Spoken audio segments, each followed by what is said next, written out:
बच्चों अपने करने जा रहे हैं आज चैप्टर नंबर 2 पार्ट फर्स्ट उसका sexual reproduction in flowering plant. सबसे पहले बच्चों पुष्प की परिभाषा करेंगे कि फ्लावर किसे कहते हैं। तो फ्लावर पुष्प आवर्तबीजी पादपों का एक लैंगिक भाग है, यानी एंजियोस्पर्म जो प्लांट होते हैं आवर्तबीजी पादप होते हैं वो लैंगिक जनन अपने किस भाग के द्वारा कर सकते हैं, तो वो अपने पुष्प के द्वारा करते हैं।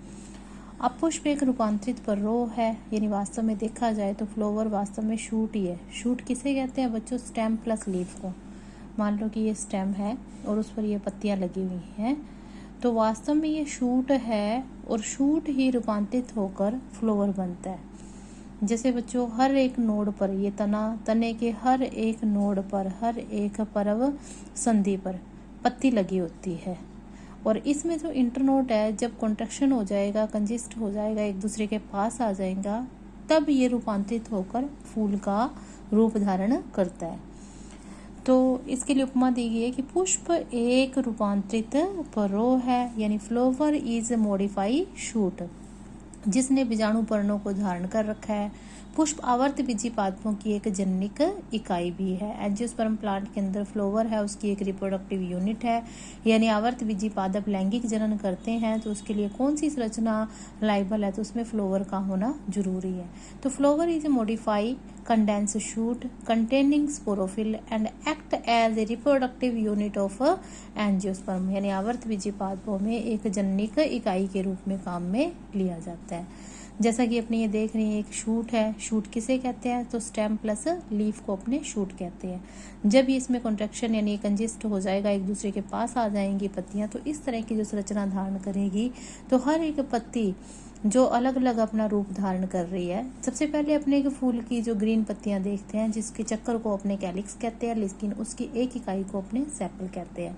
इसका जो दूसरा चक्कर होता है जो कलरफुल होता है, जिस आधार पर पुष्प का निर्धारण होता है कि पुष्प लाल रंग का है या गुलाबी रंग का है या नीले रंग का है या सफेद रंग का है, जिस भी कलर का है वो कोरोला के कारण होता है। अब कोरोला की एक इकाई को बच्चों पेटल कहते हैं। उसके बाद इसका नरजनिक भाग आता है, जिसके पूरे चक्कर को तो एंड्रोशियम कहते हैं, और उसकी एक इकाई को यानी उसकी एक इस पत्ती को अपने स्टेमन कहते हैं। फीमेल जो पार्ट है उसके चक्कर को अपने गाइनोशियम कहते हैं, और उसकी एक इकाई को कार्पल या पिस्टल कहते हैं। तो बच्चों ये फ्लावर का डायग्राम आप ध्यान रखेंगे और उसकी हर एक यूनिट को ध्यान रखेंगे। लैंगिक जनन में जो काम आने वाले जो मुख्य या आवश्यक अंग होते हैं वो एंड्रोशियम यानी नर भाग और गाइनोशियम यानी उसका मादा भाग। तो लैंगिक जनन में जो आवश्यक अंग है वो कौन से हैं? कौन से दो चक्कर है? एंड्रोशियम और गाइनोशियम। और कौन सी दो इकाइयां हैं? वो स्टेमन और कार्पल। अब लैंगिक जनन में जो सहायक अंग है जो इसमें सिर्फ सहायता प्रदान करते हैं, लेकिन लैंगिक जनन में होना उसका कोई भी आवश्यक नहीं है कि उसके बिना लैंगिक जनन होगा नहीं। तो सहायक अंग है वो है बच्चों कैलिक्स है और कोरोला है, लेकिन उसकी इकाई कौन सी है बच्चों? सेपल और पेटल। फ्लावर देखो जैसे ये सारी पत्तियां एक दूसरे के पास आ गई, तो इसके आधार भाग को अपने पुष्पासन कहते हैं, यानी पुष्प का आसन, जिसको अपने थैलेमस का नाम दिया जाता है। नीचे जो डंडी लगी होगी, जो इसका व्रंत लगा होगा, उसको अपने पुष्प व्रंत यानी पेडिसिल कहते हैं। तो ये बच्चों पुष्पासन है और ये पुष्प व्रंत है।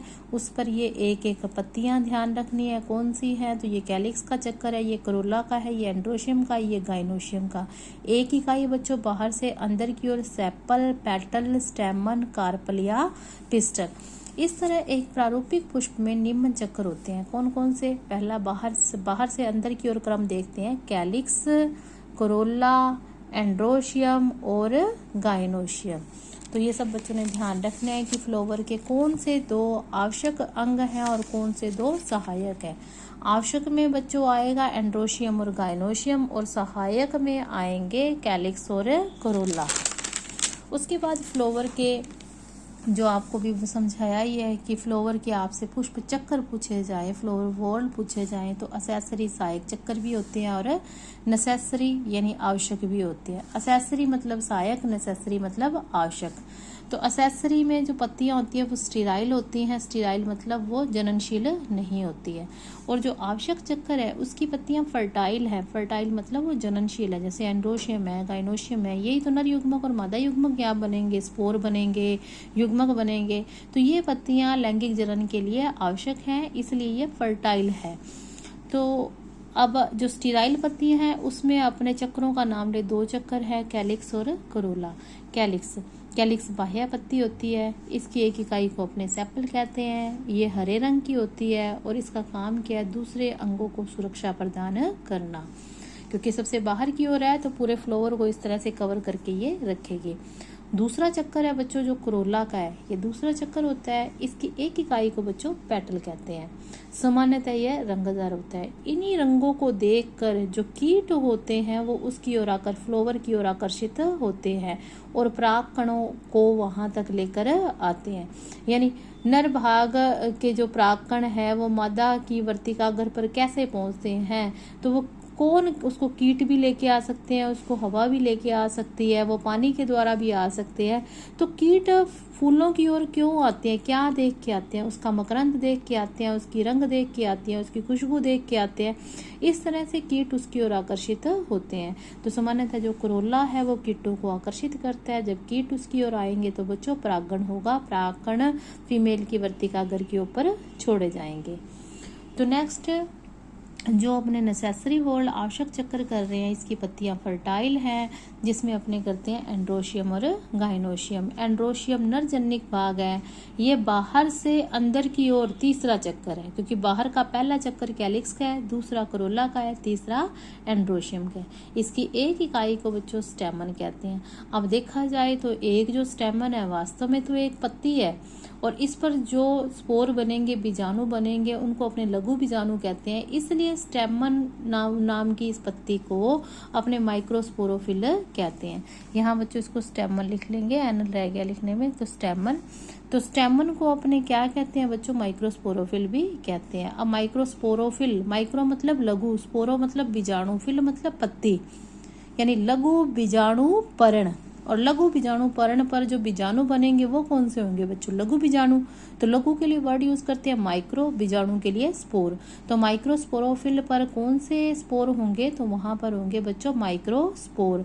तो माइक्रोस्पोर आगे जाके क्या, किस चीज का निर्माण करेंगे, तो वो परागकणों का निर्माण करेंगे। और परागकण में क्या होते हैं बच्चों, युग्मक होते हैं। तो एंड्रोशियम में आप ध्यान रखेंगे कि एंड्रोशियम की एक इकाई को स्टेमन कहते हैं। स्टेमन वास्तव में एक पत्ती है जिस पर स्पोर बनते हैं। स्पोर कौन से बनते हैं बच्चों, लघु बनते हैं।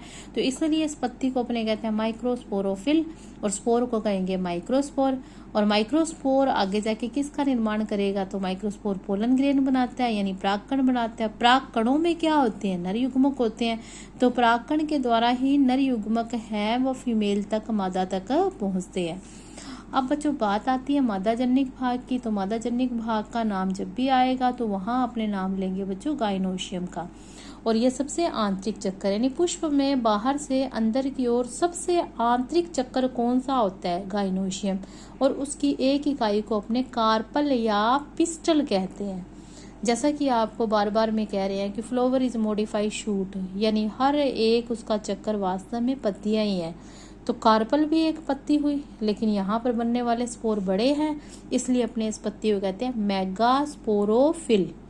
ध्यान रखेंगे, मेगा मतलब बड़ा, स्पोरो मतलब बीजाणु, फिल मतलब पत्ती, यानी मेगा मतलब बड़ा, बड़ा को अपने गुरु कहेंगे, गुरु बीजाणु पर्ण। यानी कार्पल को अपने कह सकते हैं वास्तव में ये गुरु बीजाणु पर्ण है। अब गुरु बीजाणु पर्ण पर बनेंगे क्या, गुरु बीजाणु यानी मेगास्पोर। और मेगास्पोर क्या बनाता है, भ्रूण कोश बनाता है। एम्ब्रियोसैक मतलब भ्रूण कोश, और इस भ्रूण कोश में होगा फीमेल गैमेट।